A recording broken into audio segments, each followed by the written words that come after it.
আলুগুলো মোড়ানো হয়ে গেল। এখন দেখবো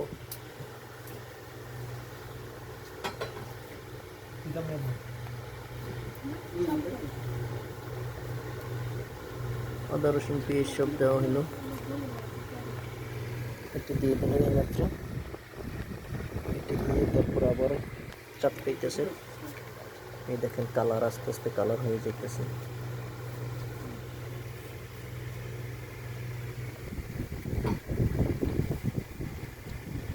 একটু লেবু দিয়ে দিতে হবে, সেটাইয়া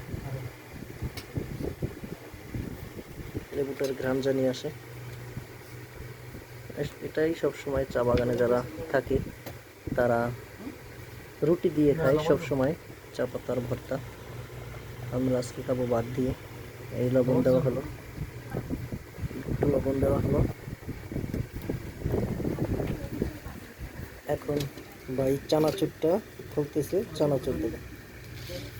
অবশেষে চানাচুর দেখেন 5-7 মিনিটে চাপাতির ভর্তা শেষ হয়ে যায়। এটা শর্টকাটে চাপাতির ভর্তা।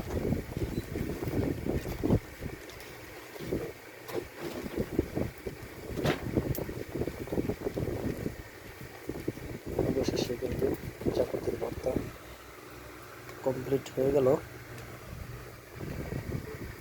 দাদাই চটকাইতেছে সুন্দরভাবে।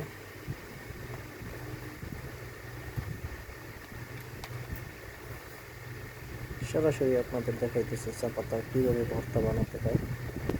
আজকে আমি নিশ্চয় খেয়ে দেখে গেলাম, বাসায় যেয়ে কটা চাপাতি নিয়ে যাব। বাসায় নিয়ে কিন্তু চাপাতির ভর্তাটা আমি নিজ হাতে বানাবো। দেখেন কত সুন্দর। ভিডিওটা পুরো না দেখলে আপনারা কিন্তু বুঝতে পারবেন না।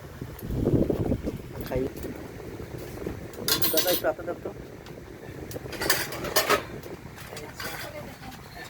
টেস্ট করে একটু দেখতে। 3-4 মিনিটের ভিতরে চাপাতির ভর্তা অনেক নাম।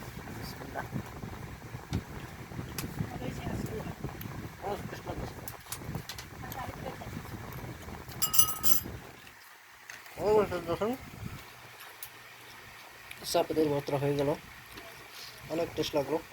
ভাই সুন্দরভাবে হাতে বানাইলো নিজ হাতে। সবাই দোয়া করবেন এবং ভিডিওটা সবাইকে দেখার জন্য সুযোগ করে দেবেন। আল্লাহ হাফেজ।